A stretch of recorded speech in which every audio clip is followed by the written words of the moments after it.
Hello, everybody, and welcome to another episode of Club Fitting Chronicles. I'm your host, Josh. Joining me today, as always, is my co-host, Gene. Gene, how are you today? I'm doing well. How are you? Oh, I'm just wonderful. I wanted to talk to our audience about my journey with Moment of Inertia. As we talked about in the last few episodes of the podcast, me and Gene did an experiment on my irons and up the head weight from us. What were they? C9? C9, well, a couple I of can't even. C7 or 8s too. Yeah, just very headlight to now D5 to D7, going down to the wedges at D7. But yeah, my journey so far has been really good. Scores have been a lot better. I've been a lot more consistent. And I was just telling Gene before the podcast, I've been working so much that the only days I could really golf is Thursdays. So the last few for Thursdays, I say probably 3 or 4 Thursdays, I've been going week to week without really any practice. Some weeks I would practice more than others, but there would be, there's 2 weeks there where I wasn't practicing whatsoever. And I would just go straight to the tee. And usually I would just have that breakfast ball mentality, right? You get up to the tee and you want to be like, oh, I don't know where this one's going to go. Look out for this one. Watch out houses. But yeah, get up to the tee and everything seemed to be going good just straight from the get-go. There wasn't really any period of time of me trying to figure things out. It was just, you hit and go. Of course, there was some moments where I had to stretch a little bit, and swinging the clubs definitely cracked my back. But but other than that, the journey's been really good. I've been shooting under par, and I've seen a lot of great results because of it, especially with the wedges. What are the things you're noticing as far as like 4 iron through 9 iron? Well, it's all the same move. It feels like it's all the same movement. Like usually, and you hear people all the time, well, you should be swinging it the same way. Yeah, but at the same time, a lot of golfers, and we've touched base on this before, golfers adapt. So if they need to make a different move to hit a certain club a different way, they're going to do it. Depending on the handicap golfer. I mean, obviously, if you're a PGA Tour pro, you're going to, well, what looks like they're swinging it the same all the time. But you know where I'm getting at.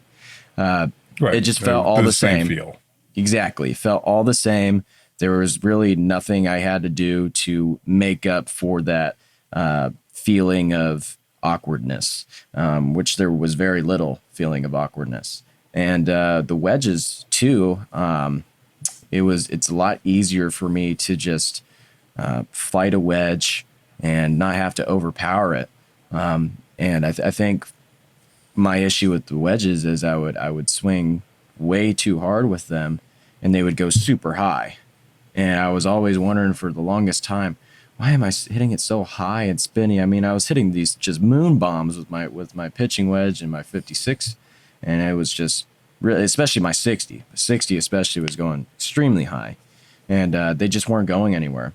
But now the flight's a little bit more low, penetrating. I can still control the spin, and I've actually seen a lot more back spinning wedge shots than I have just stop and drop. So yeah, it's been a lot of good results so far. How about distance control? Is it better? Because I know that was something you struggled with in the past. Yeah. So distance. I mean, I'm pretty locked down as far as knowing how far a club goes.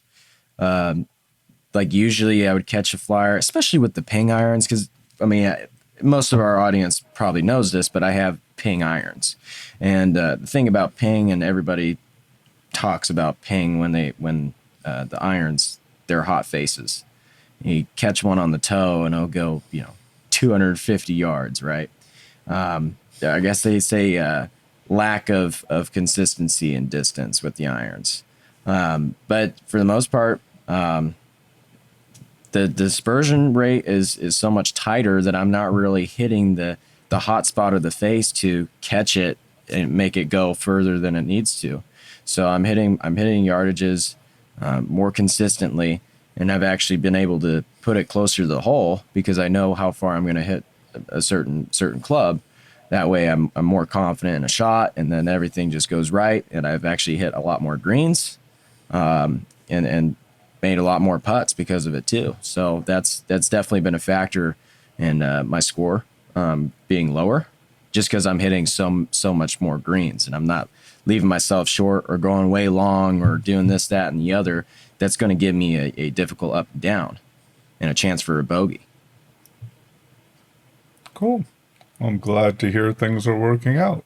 It's been about a month since we've been together. In fact, it's exactly, I think, no, 2 days from exactly a month, because I just got back from my trip from in Alabama and played in 2 inches of rain and walked like 37 miles one day or not 37 miles, I'm sorry, 37 miles over the course of 3 days. Played 120 holes of golf, but it was cart path only most of the time because of all the rain. They had 6 inches before we got there. Sure. Yeah. So that was fun. Also, just a shout out to Kyle Jones out on the Corn Ferry Tour. Kyle was in a playoff for the tournament this past week, the week of the U.S. Open. I played golf with Kyle out at Apache Creek about a year ago. He had been on an injury layoff, and he was playing from the tips, and I was playing from the whites, and I outdrove him a couple of times. Of course, he was using a 4-iron off the tee, and I was using my driver, and I was 50 yards in front of him. But great guy, and I hope that he continues to have success out there.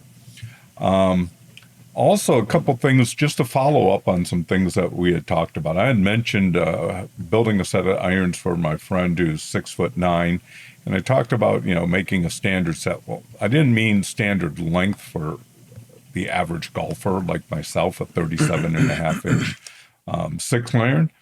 I just meant it wasn't a single length set. But one of the things you can do when you're really tall, like in Cameron's case,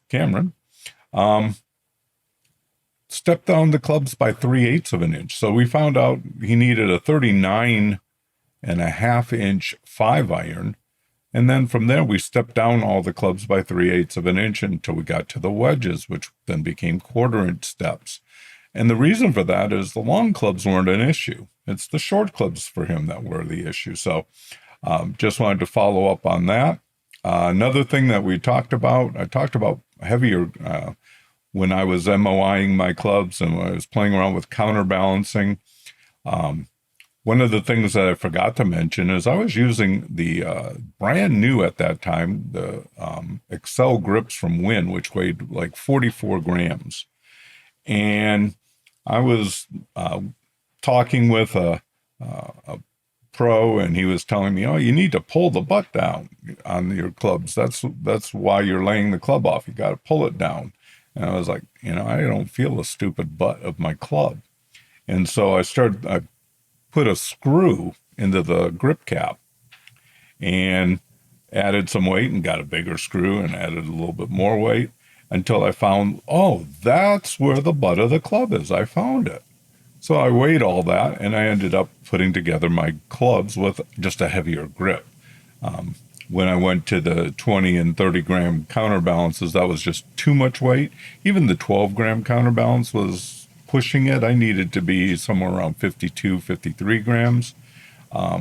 And that gave me the feel that I needed. Now, the swing weight, I didn't change. Swing weight, I just added more tape to the head, or when I built a new set, I just added it internally.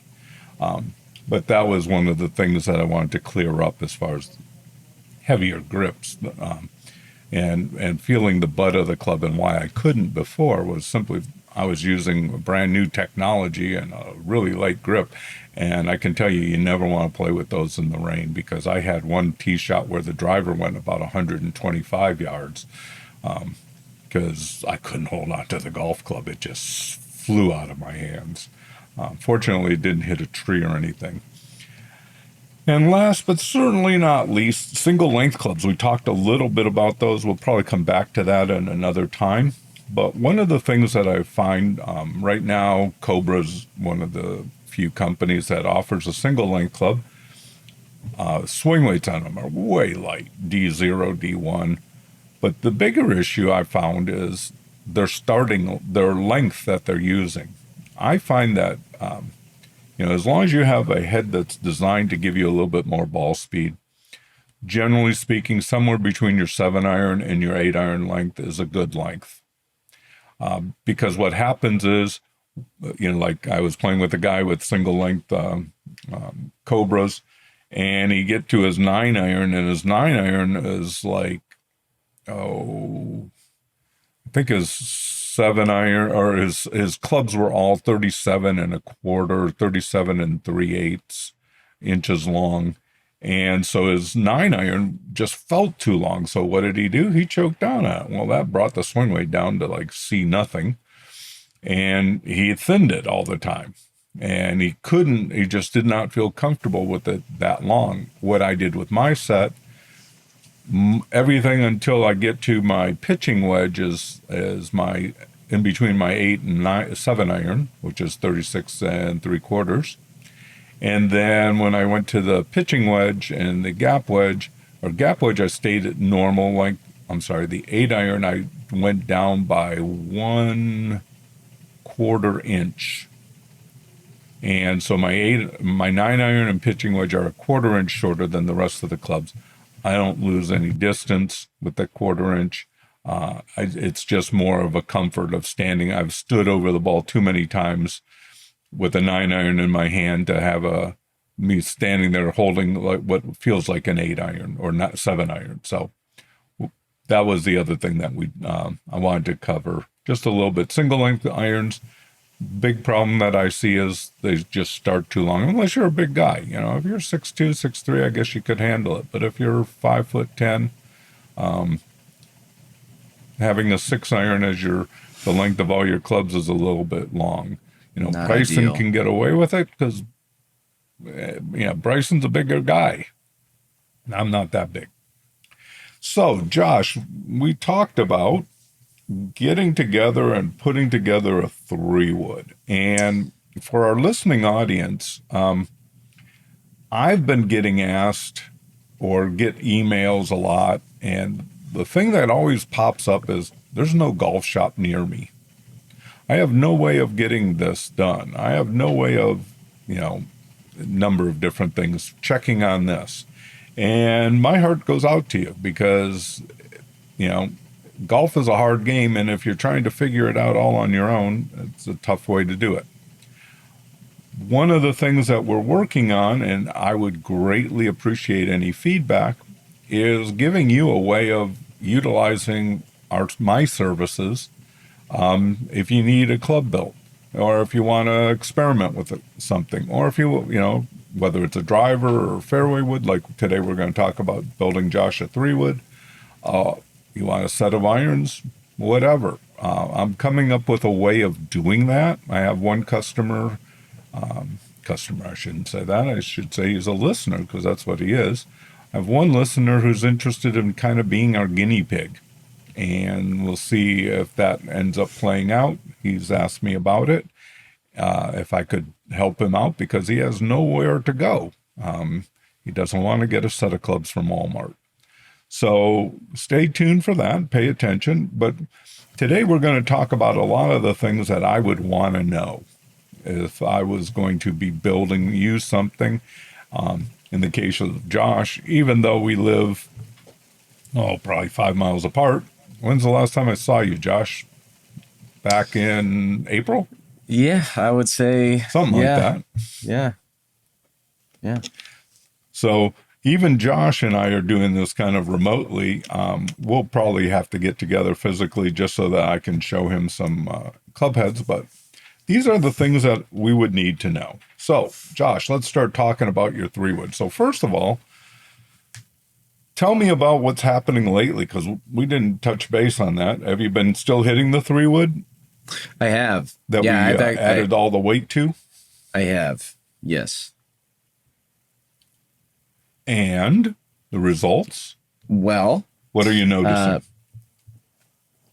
Well, obviously, better contact. That's the first big thing. Okay. And when we were hitting on the range, initially putting the weight on my irons, I was telling you about my 3-wood and how I was topping it all the Right. time. I was not able to hit it in the center of the face. And when I did, it was 1 in a million, which really was never the case for me. Growing up, I had a TaylorMade burner 3-wood, and those things were awesome. So I mean, grade D4. I loved those 3-woods, and I never knew the reason You had why the, I could never hit it. My ping, the one I have right now. Right. So I was always switching back and forth from my TaylorMade burner and my ping, and the burner just felt really because I love the feel of the ping. It's solid, and it's the G425, and it feels so solid and sounds so good. I just love it for that fact. But to the burner also feels good, but doesn't feel as good, and it also sounds a little bit, like a tin can. It's like tink tink, right? Yep. So it was really hard for me to switch to the ping because I just loved the sound of it, but I could never hit it. So I was switching back and forth from this 15-year-old 3-wood that also ironically had just a regular shaft in there, a flex shaft. And it was not meant for my swing speed.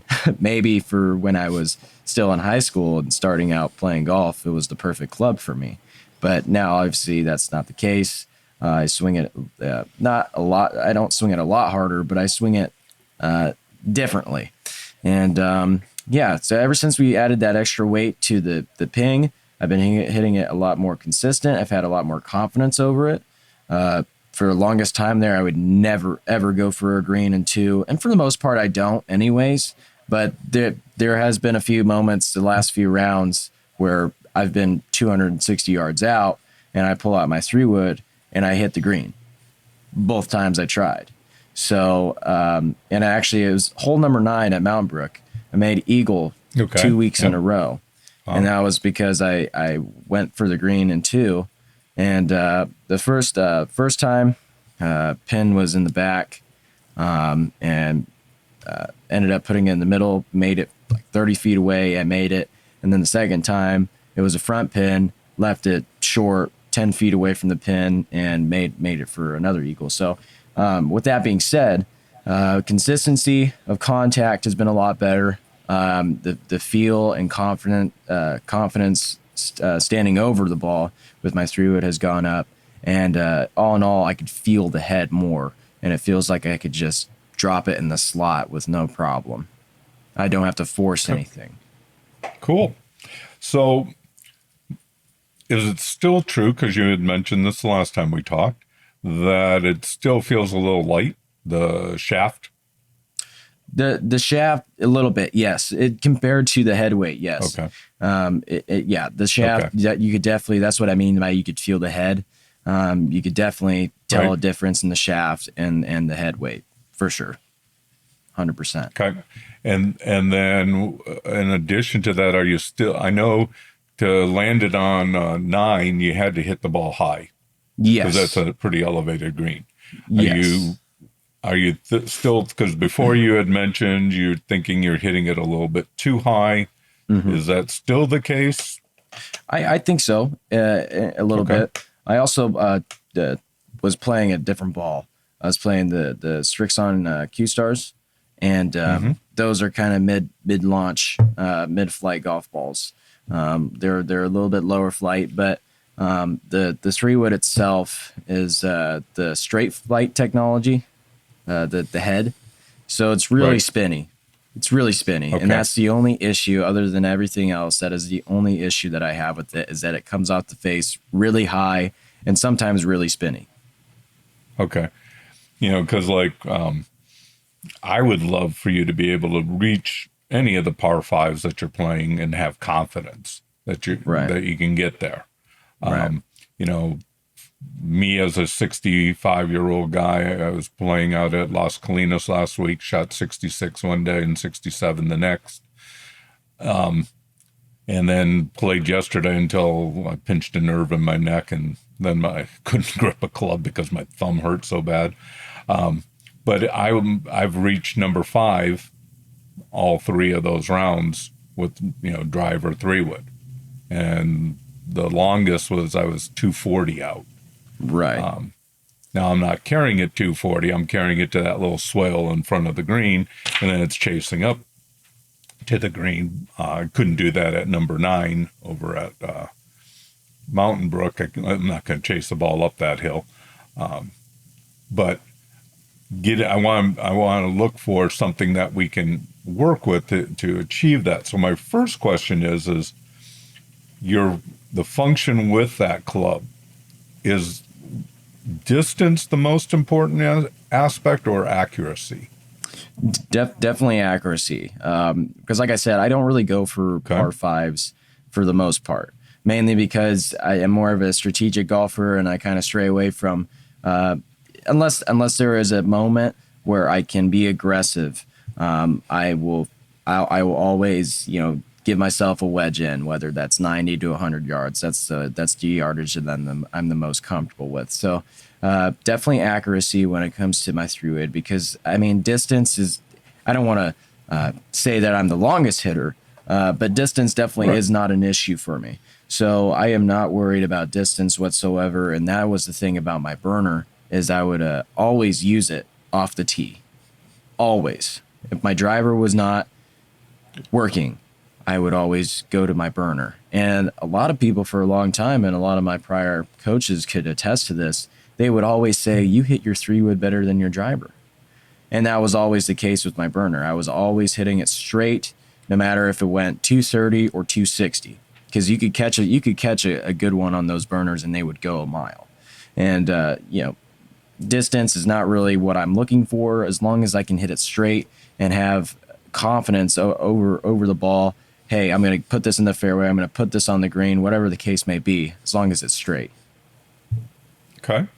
Because I kind of figured that would be the case, but you would like to use it off the tee if it was a tight hole or the driver's going awry. Exactly. So it's not like it's only going to be used from the fairway. So one of the things for you to be thinking about, like even your burner, and I'm doing this from memory, I think the burner was a 43-inch 3-wood. And I don't know how long that your ping 3-wood is, but it wouldn't surprise me if it was a 1/4 inch longer. One of the things I would like us to think about is going a little shorter with the 3-wood. And for instance, when I was your age, and all the listeners who are my age were your age, we played with a 42-inch 3-wood. And it was rare for me to miss a 3-wood, other than the fact that the face was so open that it was hard for me not to fade it. But 3-woods were 42 inches. And I'm thinking maybe we go 42 1/4. My current 3-wood is 42. And again, I had been struggling with I had built, because one of the heads that I used was a head that I couldn't get the swing weight up on. So I built it at 42 3/4, I think I built it. And I struggled. And I got away from even wanting to hit a fairway wood just because I didn't know what was going to happen. And now, I step up and with my 42-inch 3-wood, and I went out the other day and I played with, had another 3-wood in my bag that was 43 inches, and I would sit there and swing it until I hit really solid contact, and I would compare it to my 42-inch 3-wood, and the difference was about 6 yards. The difference was I didn't have to hit the 42-inch 3-wood 3 times to find that the distance was 6 yards. Right. And so that centerness of contact. Now, you're being a little taller person that might not need to be 42. It might be 42 1/4 or 42 1/2. But that would be something I would want to explore with you, is how long does that need to be? How about as far as direction? Is with the ping head, and we'll have to sometime take a look at that burner. Ball flight, is it pretty much a straight? Is it a little draw? Is it a little fade? What are you seeing? So with my burner, and my swing has come a long way since I've hit the burner, but I always saw a fade with it, and I always loved the fade. Okay. Always fit my eye with the 3-wood, the TaylorMade burner. But now with the ping, it's straight. And if it does curve, it goes a little bit left. It's a draw. But it's when I was and that could be because of the flex of the shaft is a little bit soft.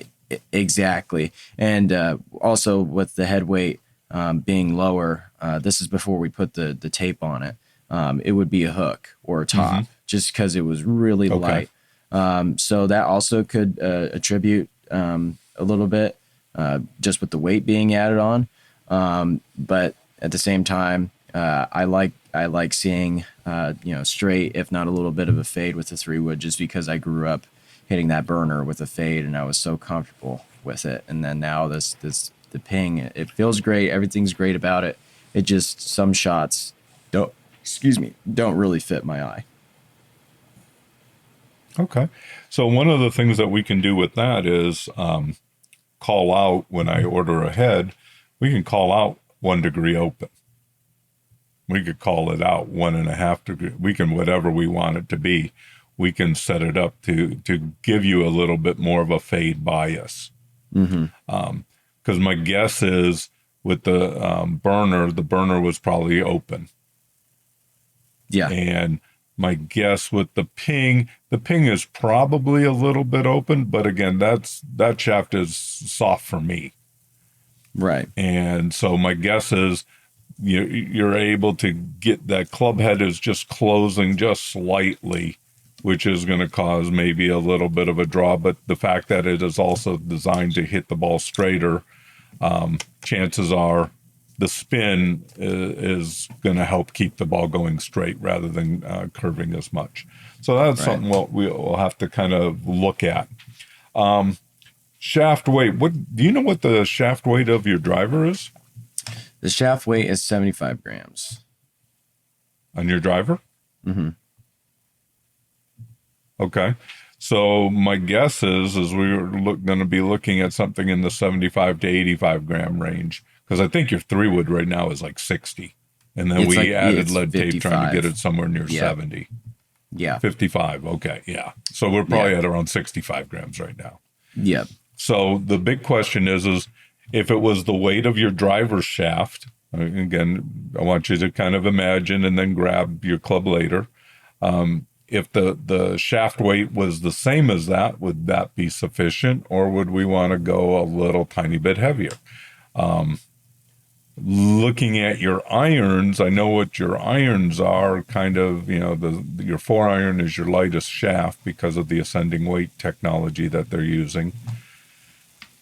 My guess is we'll probably still be like in the 75 to maybe 80 gram range with your 3-wood, but I would like you to think about that weight, and we can also, I have some clubs that are in that weight class that we can have you swing and get an idea, is that enough weight?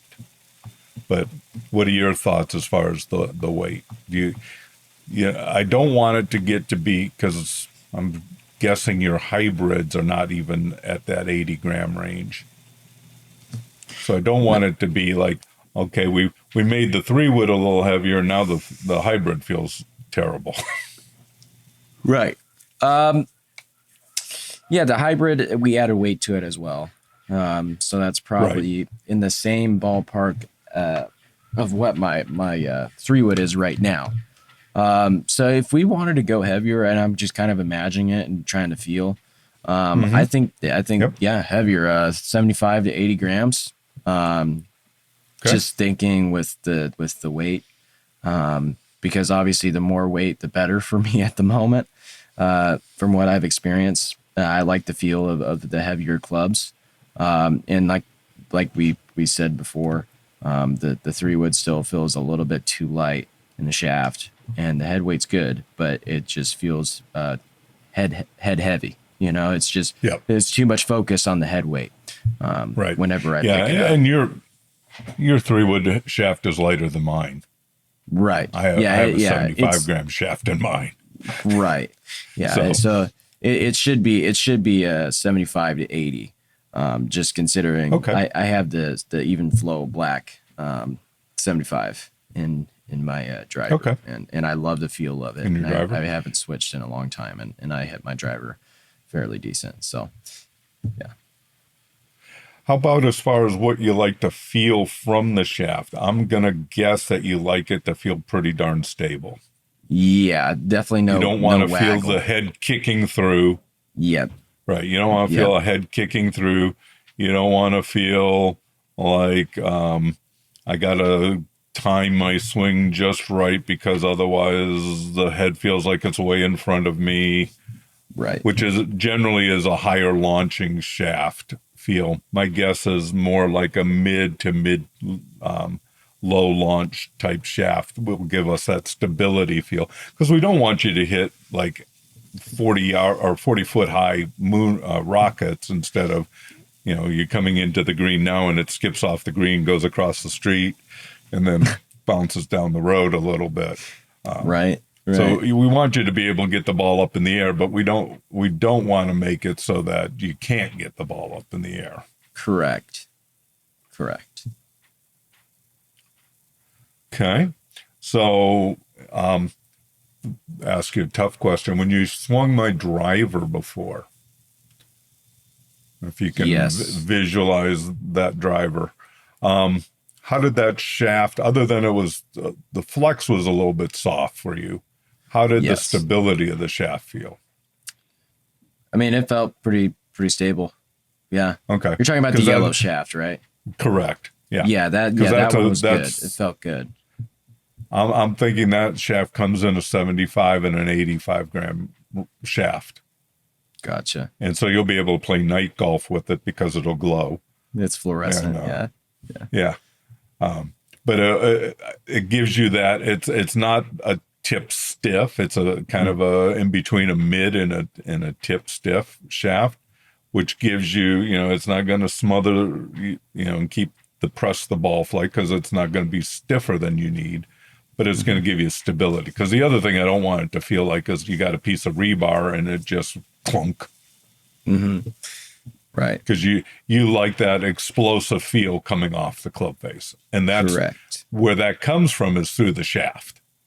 And the fact that you kind of already mentioned with the ping, one of the things you like is the feel that the shaft is giving you through, because it's transferring the vibrations. You don't feel what the head is, you feel what the vibrations of the head through the shaft are. Right. So I don't want to rob you of that feel. Okay. Let's see. We know the swing weight's going to be kind of in the D3 range, just because that's probably near where your driver is also. We'll have to play around with that a little bit. Grip size we can match, but one of the questions I've been getting asked is, how do I know if the grip I have is too small or too big? I've gotten that a couple of times. And just since we would be talking about grips, let's see, let me grab a club here.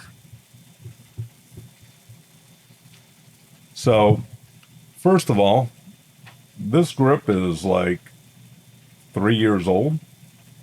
You don't see any wear marks on it. This is my sand wedge. I probably only hit this, 5 or 6 times around. So let's see, last year I played 250 rounds. The year before I played 250. So I've hit this a number of times.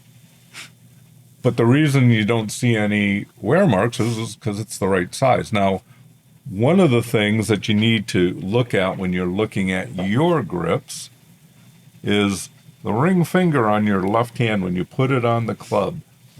If it is touching, just barely touching, and you can see it's barely touching my palm, that's good.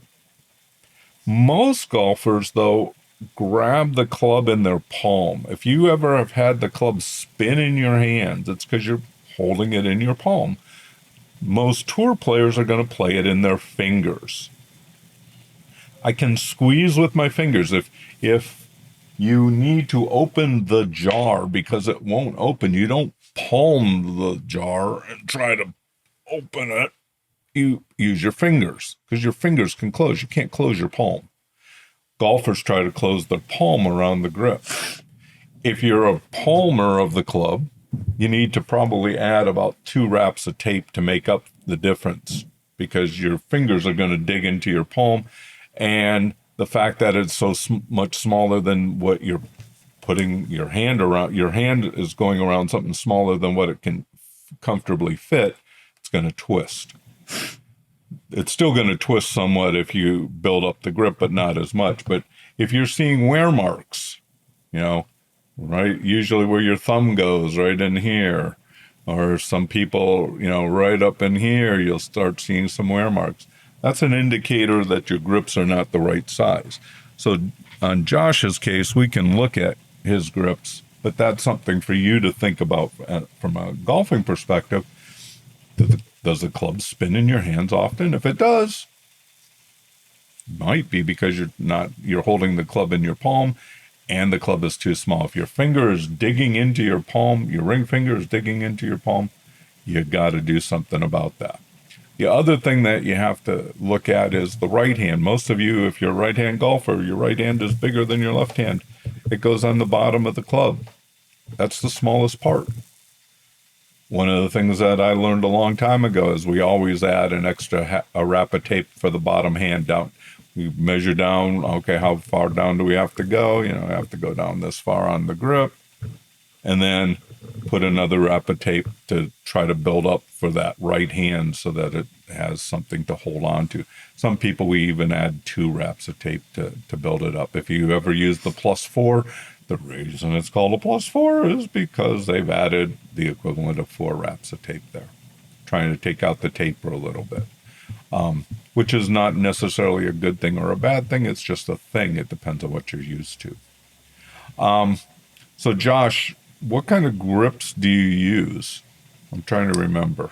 I use mid-size. You use a mid-size?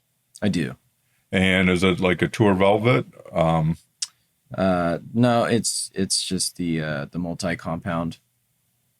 Okay. The Golf Pride multi-compound. Okay. The ones that Rory so used. So that's we'll have to keep. Of course, and you swing just like Rory then. Exactly. Because we all know that if you swing, I'm sure everyone's going to go out and buy the same putter that Ricky Fowler and Wyndham Clark use, because that putter makes the ball exactly go in like the hole. Exactly. Yeah, it has nothing to do with anything else. It's just I can be just like them if I have that putter. So one of the things we'll have to keep in mind is that grip is heavy. So when we're making our choices, now the one nice thing about the head that I'm thinking of, 2 heads that I'm thinking about, whoa, my chair almost collapsed on me. The 2 things that we can do with it is we can make it short and we can keep the swing weight up, because there's like places I can add like up to 27 grams of weight. So we can, making it a little bit short and reaching your target swing weight is not going to be an issue, even with that heavier grip. But that is something that golfers need to be aware of, is you putting on a heavier grip changes everything. It changes what you feel from the butt end, excuse me, and it changes what you feel on the head end also. So I'm excited about getting to work with you, sir. Oh yeah, me too. Very excited. Be interesting to see what happens. So the thing I want you just kind of envisioning is all the places you want to use this 3-wood, that of. Obviously, playing college golf, you don't know some of the golf courses that you're going to be taken to. But think about, what things need to change with what you currently have to make it a more effective tool. And then we'll get together. We'll videotape your swing so I can show people at home what your swing looks like and why we're making the choices we're making. And if they are interested, show them some of the shots that I would need to see. We'll do that with the other listener, one who's interested in getting some clubs made. We'll do this, have him do some similar things, show him what we need to see, and we can go from there. Other thoughts, Mr. Josh? I'm just excited to see what this 3-wood's going to be like. I've never really had a club made for me. I mean, yes, I've gotten fitted, but I've never really had a custom made club in a long time, at least. It's been 5 years. Actually, yeah. Yeah, it's almost been, almost 5 years since I got fit last. So it's going to be interesting to see. Cool. Well, you have to get to work, I bet. I do. Here in a little bit. I have to get going. Okay. So we're doing this early in the morning so that we could get back to you. We apologize for the month delay since the last time we got together. Been on spring break, guys. We appreciate. Yeah, we appreciate you. We ask that you would continue to share about us with your golfing buddies, and again, don't hesitate to send questions. I get them all the time, and it gives me something to do during the summer as I wait for school to start again. And if we can help you out, let us know how we can help you out. If there's something you want to learn more about, let us know. I still have some things that I want to share, but just because I want to share them doesn't mean you want to hear about them. So let us know what it is that you're interested in. And I'll let you close us out, Josh. Thank you once again, Gene, and thank you to all of our listeners. You guys are awesome, and we look forward to speaking about our next topic next episode. You have a good rest of your day, Gene. You too. Don't work too hard. I won't. Take care.